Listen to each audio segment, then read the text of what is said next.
बर' हारिनि फारसे जोंनि जि माहारिबादनि सानथौ सानस्रि बड'फानि जि मास्टार रेस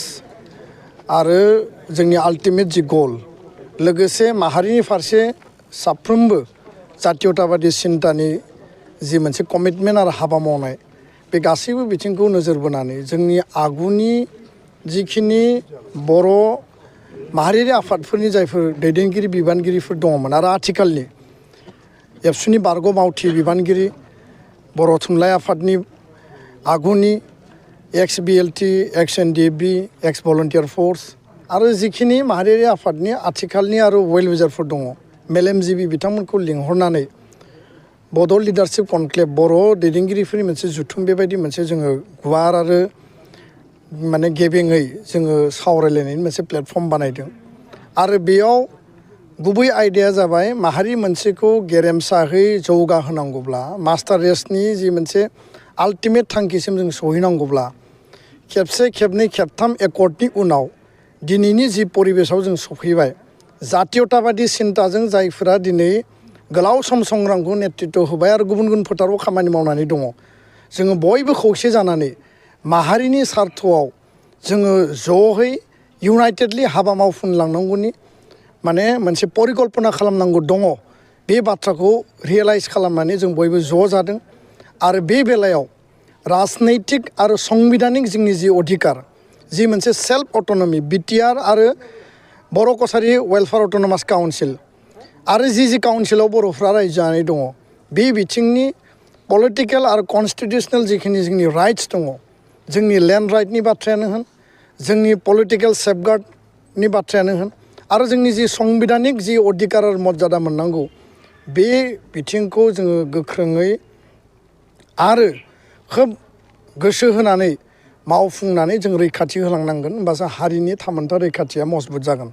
दा बेखायनो बयनिबो आपिल बयजोंबो खेबसे लोगो मोनलायनाय बयनिबो जोङो अपिनियन बिथांमोननि सुबुरुनखौ जों खोनासंदों गोबांनियाव सोंलु दङ जौगानायखौ लानानै माखासे बिथांमोननि मोननाय मोनि आरो माखासेनियाव माहारिबादखौ लानानै हारे मुजे जिखिनि बिथांमोननि हाबा मावबोनाय आरो दिनैसिमबो स्पिरिटआ जोबाखै आरोबाव लामा हान्थिबावलांनांगौ आरो दुलाराय बर' फरायसा आफादनि दिनैनि आपिला जाबाय जाय बिथांमोना 30-40 बोसोराव संग्रामाव दङमोन सोमावसारनायाव दङमोन बिथांमोनानो दिनैनि स्कुल कलेज इउनिभारसिटियाव फरायबाय थानाय बे जेनेरेसनखौ गाइड खालामनानै जातीयताबादि कमिटमेन्ट आरो जि जोंनि माहारिनि दानांगौनि जिखिनि बिबान रल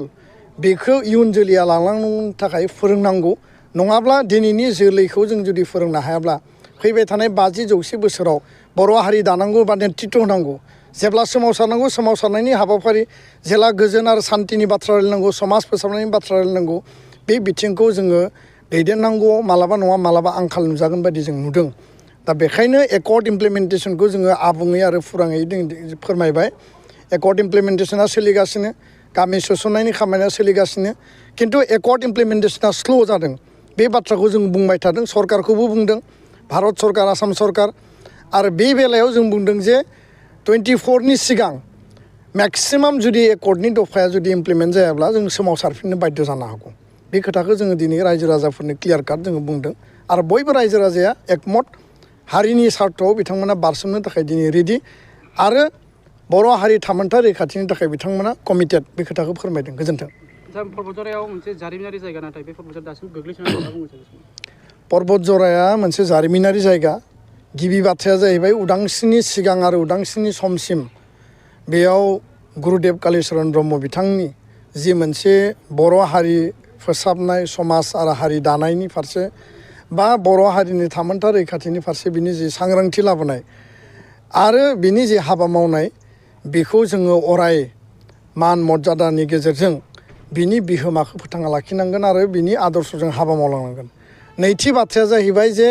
पर्बतझरानि बासबारियाव बड'फा उपेन्द्रनाथ ब्रह्मनि दैदेननायाव मोनसे सुबुं गौमा जादोंमोन बेयाव जुथुम्मा जादोंमोन आरो आलादा रायजो बड'लेण्डनि जि दाबि बियो गोबारसिनै आरो गोख्रोंसिनै आवाज दैखांजादोंमोन आरो बेखायनो दिनै पर्बतझरा साब डिभिजना रोड कमिउनिकेशनानो जा इनफ्रास्ट्राक्चार डेभेलपमेन्टआनो जा BSc सुक्ति BTC सुक्ति आरो BTR सुक्तिनि उनाव जेरैबायदि जौगानांगौमोन बे जौगानाया नांगौ बादि जायाखै बबावबा नङा बबावबा एसे थालांदों आरो रायजो राजा गोरों गोराफ्रा एसे डिसक्रिमिनेसन फिल खालामदों दा बेखायनो आङो खावलायो बिटिआरनि मानगोनां चिफ प्रमद बर' बिथांखौ आसामनि गिबि मन्थ्रि बिथांखौ जिखिनि माने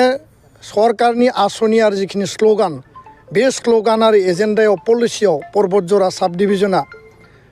जाहाथे कुनु कारनाव थालाङा बेखौ जौगानायनि थाखाय स्पेसियेल इनिसियेटिभ लानांगौ होननानै दिनैनि बे नोंथांमोननि मेडियानि गेजेरजों आं दाबि दैखाङो गोजोन्थों 6.3 नि थाखाय बिटिआर काउन्सिल आसाम सरकारा मावगासिनो दङ आरो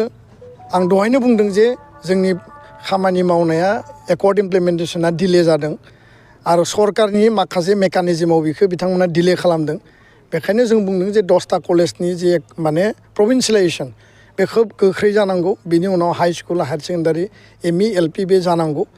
आरो बे बाथ्राखौ लानानै गिबि मन्थ्रिखौ जोङो थांनाय समाव जोंनि सावरायनायाव बर' थुनलाइ आफाद आरो एबसु जोङो स्पष्टयै बुंदों जे सिंगोल टिचाराव एपइन्टमेन्ट होनाय 0 टिचाराव एपइन्टमेन्ट होनाय मार्जारखौ बन्द खालामनाय आरो लोगोसे बर' मिडियाम स्कुलाव टेट एपइन्टमेन्ट आसामावनो जा बिटिआरावनो जा टेट पास जानाय गोबां स्टुडेन्ट दङ बिथांमोना एपइन्टमेन्ट मोनाखै नेनानै दङ आसाबादि खोब गोसो होनानै नेनानै दङ बिथांमोननि एपइन्टमेन्टखौ गोख्रै खालामना होनांगौ बे जोंनि दाबि